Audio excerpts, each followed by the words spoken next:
قرآن مجید کا سورہ نمبر 45 سورہ جاسیہ۔ خدا کے نام سے شروع کرتا ہوں جو بڑا مہربان نہایت رحم والا ہے۔ حامیم۔ یہ کتاب قرآن خدا کی طرف سے نازل ہوئی ہے جو غالب اور دانا ہے۔ بے شک آسمان اور زمین میں ایمان والوں کے لیے قدرت خدا کی بہت سی نشانیاں ہیں، اور تمہاری پیدائش میں بھی اور جن جانوروں کو وہ زمین پر پھیلاتا رہتا ہے ان میں بھی یقین کرنے والوں کے واسطے بہت سی نشانیاں ہیں، اور رات دن کے آنے جانے میں، اور خدا نے آسمان سے جو ذریعہ رزق پانی نازل فرمایا پھر اس سے زمین کو اس کے مر جانے کے بعد زندہ کیا، اس میں اور ہواؤں کے پھیر بدل میں عقل مندوں کے لیے بہت سی نشانیاں ہیں۔ یہ خدا کی آیتیں ہیں جن کو ہم ٹھیک ٹھیک تمہارے سامنے پڑھتے ہیں، تو خدا اور اس کی آیتوں کے بعد کون سی بات ہوگی جس پر یہ لوگ ایمان لائیں گے؟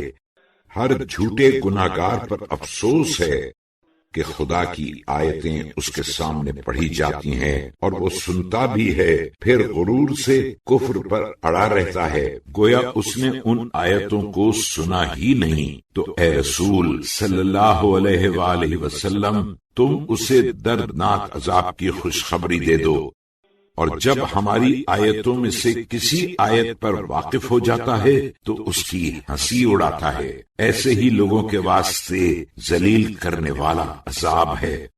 جہنم تو ان کے پیچھے ہی پیچھے ہے، اور جو کچھ وہ اعمال کرتے رہے نہ تو وہی ان کے کچھ کام آئیں گے، اور نہ وہ جن کو انہوں نے خدا کو چھوڑ کر اپنے سرپرست بنائے تھے، اور ان کے لیے بڑا سخت عذاب ہے۔ یہ قرآن ہدایت ہے، اور جن لوگوں نے اپنے پروردگار کی آیتوں سے انکار کیا ان کے لیے سخت قسم کا دردناک عذاب ہوگا۔ خدا ہی تو ہے جس نے دریا کو تمہارے قابو میں کر دیا تاکہ اس کے حکم سے اس میں کشتیاں چلیں، اور تاکہ اس کے فضل و کرم سے معاش کی تلاش کرو، اور تاکہ تم شکر کرو۔ اور جو کچھ آسمانوں میں ہے اور جو کچھ زمین میں ہے سب کو اپنے حکم سے تمہارے کام میں لگا دیا ہے۔ جو لوگ غور کرتے ہیں ان کے لیے اس میں قدرت خدا کی بہت سی نشانیاں ہیں۔ اے رسول صلی اللہ علیہ وآلہ وسلم، مومنوں سے کہہ دو کہ جو لوگ خدا کے دنوں کی جو جزا کے لیے مقرر ہیں توقع نہیں رکھتے ان سے درگزر کریں تاکہ وہ لوگوں کے اعمال کا بدلہ دے۔ جو شخص نیک کام کرتا ہے تو خاص اپنے لیے، اور برا کام کرے گا تو اس کا وبال اسی پر ہوگا، پھر آخر تم اپنے پروردگار کی طرف لوٹائے جاؤ گے۔ اور ہم نے بنی اسرائیل کو کتاب، توریت اور حکومت اور نبوت عطا کی، اور انہیں عمدہ عمدہ چیزیں کھانے کو دیں، اور ان کو سارے جہان پر فضیلت دی، اور ان کو دین کی کھلی ہوئی دلیلیں عنایت کیں۔ تو ان لوگوں نے علم آ چکنے کے بعد بس آپس کی ضد میں ایک دوسرے سے اختلاف کیا کہ یہ لوگ جن باتوں میں اختلاف کر رہے ہیں قیامت کے دن تمہارا پروردگار ان میں فیصلہ کر دے گا۔ پھر اے رسول صلی اللہ علیہ وآلہ وسلم، ہم نے تم کو دین کے کھلے رستے پر قائم کر دیا ہے، تو اسی رستے پر چلے جاؤ، اور نادانوں کی خواہشوں کی پیروی نہ کرو۔ یہ لوگ خدا کے سامنے تمہارے کچھ بھی کام نہ آئیں گے، اور ظالم لوگ ایک دوسرے کے مددگار ہیں، اور خدا تو پرہیزگاروں کا مددگار ہے۔ یہ قرآن لوگوں کی ہدایت کے لیے وسیلوں کا مجموعہ ہے، اور یقین کرنے والے لوگوں کے لیے السرتاپا ہدایت و رحمت ہے۔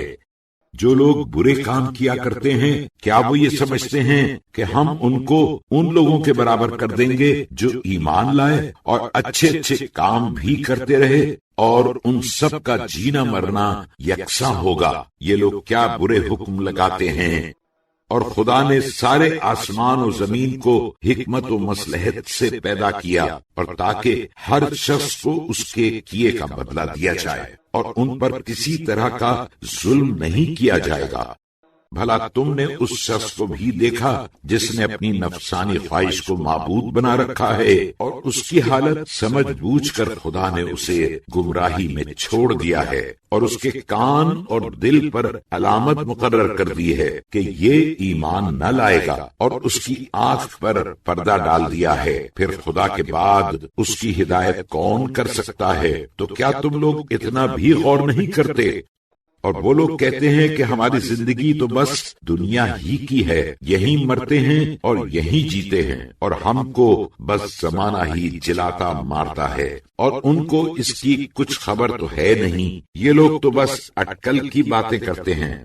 اور جب ان کے سامنے ہماری کھلی کھلی آیتیں پڑھی جاتی ہیں تو ان کی کٹ حجتی بس یہی ہوتی ہے کہ وہ کہتے ہیں کہ اگر تم سچے ہو تو ہمارے باپ داداؤں کو جلا کر لے تو آؤ۔ اے رسول صلی اللہ علیہ وآلہ وسلم، تم کہہ دو کہ خدا ہی تم کو زندہ پیدا کرتا ہے اور وہی تم کو مارتا ہے، پھر وہی تم کو قیامت کے دن جس کے ہونے میں کسی طرح کا شک نہیں جمع کرے گا، مگر اکثر لوگ نہیں جانتے۔ اور سارے آسمان و زمین کی بادشاہت خاص خدا ہی کی ہے، اور جس روز قیامت برپا ہوگی اس روز اہل باطل بڑے گھاٹے میں رہیں گے۔ اور اے رسول صلی اللہ علیہ وآلہ وسلم، تم ہر امت کو دیکھو گے کہ فیصلے کی منتظر ادب سے گھٹنوں کے بل بیٹھی ہوگی، اور ہر امت اپنے نامہ اعمال کی طرف بلائی جائے گی۔ جو کچھ تم لوگ کرتے تھے آج تم کو اس کا بدلہ دیا جائے گا۔ یہ ہماری کتاب جس میں اعمال لکھے ہیں تمہارے مقابلے میں ٹھیک ٹھیک بول رہی ہے۔ جو کچھ بھی تم کرتے تھے ہم لکھواتے جاتے تھے۔ غرض جن لوگوں نے ایمان قبول کیا اور اچھے اچھے کام کیے تو ان کو ان کا پروردگار اپنی رحمت سے بہشت میں داخل کرے گا، یہی تو صریحی کامیابی ہے۔ اور جنہوں نے کفر اختیار کیا ان سے کہا جائے گا تو کیا تمہارے سامنے ہماری آیتیں نہیں پڑھی جاتی تھی؟ ضرور، تو تم نے تکبر کیا اور تم لوگ تو گناہگار ہو گئے۔ اور جب تم سے کہا جاتا تھا کہ خدا کا وعدہ سچا ہے اور قیامت کے آنے میں کچھ شبہ نہیں، تو تم کہتے تھے کہ ہم نہیں جانتے کہ قیامت کیا چیز ہے، ہم تو بس اسے ایک خیالی بات سمجھتے ہیں اور ہم تو اس کا یقین نہیں رکھتے۔ اور ان کے کرتوتوں کی برائیاں اس پر ظاہر ہو جائیں گی، اور جس عذاب کی یہ ہنسی اڑایا کرتے تھے انہیں ہر طرف سے گھیرے گا۔ اور ان سے کہا جائے گا کہ جس طرح تم نے اپنے اس دن کے آنے کو بلا دیا تھا اسی طرح آج ہم تم کو اپنی رحمت سے عمدن بھلا دیں گے، اور تمہارا ٹھکانہ دوزخ ہے اور کوئی تمہارا مددگار نہیں۔ یہ اس سبب سے کہ تم لوگوں نے خدا کی آیتوں کو ہنسی ٹھٹھا بنا رکھا تھا اور دنیاوی زندگی نے تم کو دھوکے میں ڈال دیا تھا۔ غرض یہ لوگ نہ تو آج دنیا سے نکالے جائیں گے اور نہ ان کو اس کا موقع دیا جائے گا کہ توبہ کر کے خدا کو راضی کر لیں۔ پس سب تعریف خدا ہی کے لیے سزاوار ہے جو سارے آسمان کا مالک اور زمین کا مالک، غرض سارے جہان کا مالک ہے، اور سارے آسمان و زمین میں اسی کے لیے بڑائی ہے، اور وہی سب پر غالب حکمت والا ہے۔